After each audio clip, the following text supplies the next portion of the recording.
Orang yang pro Megawati itu begitu mendewakan Soekarno, seakan-akan Indonesia itu dimulai dari Bung Karno, sampai ada paham Soekarnoisme bahwa Indonesia itu seakan-akan dimulai dari Soekarno. Memang deklarator kemerdekaan Indonesia itu Soekarno, tapi umat Islam atau partai-partai Islam itu tidak kecil hati, karena embrio yang bernama Indonesia itu dari tahun 1908, sebelum ada partai nasionalis yang berani melawan kolonialisme Belanda, adalah partai-partai Islam. Sehingga kebangkitan Indonesia dimulai 1908, karena saat itu yang pertama mencetus ide melawan Belanda adalah kiai-kiai Islam, yaitu saat itu bikin serikat dagang Islam, terus lama-lama menjadi serikat Islam, terus lama-lama menjadi partai Islam. Dimulai dari angkatannya Hos Cokroaminoto, jenis Haji Umar Said Sinten Cokroman, itu disingkat jenis Hos Cokroaminoto. Jadi tidak bisa Indonesia itu meninggalkan partai Islam, karena dulu pertama pendiri era kepartaian niku malah partai-partai apa? Islam yang lahir di Solo, di Jogja. Bahkan sebelum ada negara yang bernama Indonesia, itu ada negara yang bernama Demak Bintoro, ada Demak Ngayogyakarta apa? Karto. Itu semua negeri apa? Islam. Ya paham. Sehingga secara kesejarahan kita tidak kalah sama tuanya Soekarnoisme atau partai PN. Dan sampai kan kita ini kan kayak dinabubukkan seakan-akan Indonesia itu dimulai dari Soekarno, sehingga nak wani Pak Karno itu koyo-koyo itu kita anti Indonesia.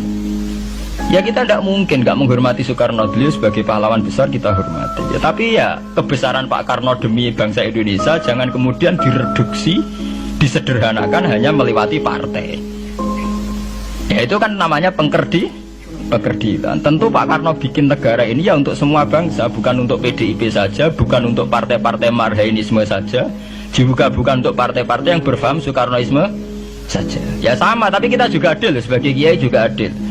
Hos Cokroaminoto bikin partai Islam adalah untuk mengusir Belanda dari bumi Indonesia, yang nantinya juga untuk kepentingan semua bangsa Indonesia, tidak hanya yang Islam saja. Ya kita adil, sama-sama adil. Saat nasionalisme ya tidak mengurangi keagamaan, saat keagamaan tidak mengurangi nasionalis. Tapi itu tadi kemudian ini dikerdilkan secara politik. Di sawangannya nawas duete Pak Hasim Mega nasionalis religius itu sudah ditren. Angger duet senengane pasangan nasionalis sampai religius. Apa nak nasionalis terus wajib sholat? Apa nak religius terus gak wajib nasional? Sebetulnya itu kan wajib. Apa kan orang Indonesia itu wajib sholat hanya karena atas nama nasionalisme? Apa nak SK Nyai itu wajib bayar pajak? Itu kan pengkerdilan, proses pembohongan ya. Pembohongan secara publik. Kau dibodokno, sedurunge bodoh, itu kan itu kan repot. Namanya sedurunge bodoh dibodokno kenapa? Nurut. Makanya kalau seneng ya, kayak kemarin Hari Kebangkitan Nasional itu seneng kalau diungkap terus di TV bahwa kebangkitan Indonesia dimulai dari 1908.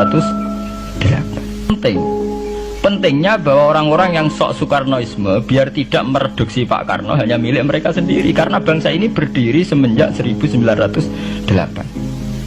Dimulai dari gerakan Budi Utomo sampai Hos Cokroaminoto sampai macam-macam ya, serikat-serikat Islam. Tapi ini terungkap sausé tukaran. Jadi sebetulnya Presiden Gus Dur jadi presiden biasa karena Basim Asari berjuang sebelum tahun 45. Megawati biasa. Ya karena beliau berjuang lewat bapaknya, ya sama semuanya sah. Pak SBY juga sah. Karena keluarga militer. Apa meneh dekne mantune Sarwaedi sing ra roh sapa? Perjuangane mertuane. Gak iso adol bapak ya adol mertuane. Pokoke sing dikena didol pokoke. Tapi artinya sama, kita secara sejarah itu sama. Kita sebagai santri juga tidak kalah sejarah. Karena berdirinya nasional udah lewat para kiai itu takono sejarawan manapun kayak profesor siapa di UI, siapa saja profesor sejarah bilang bahwa awal kebangkitan Indonesia itu dari partai-partai Islam. Bahkan versi orang nasionalis sekalipun tuh bilang karena Islam adalah satu agama yang paling sensitif terhadap penjajahan, karena Islam melahirkan satu paham jihad, bahwa ketika ada kolonial Belanda, wong Islam terinspirasi harus jihad, sehingga lahir partai-partai Islam. Dulu yang dilawan itu perdagangan. Ini kalau cerita sejarah, santri-santri sadar. Jadi santri salaf dengan model sekarang sing raro duit, raro dagang itu sebetulnya mengkhianati pendiri santri.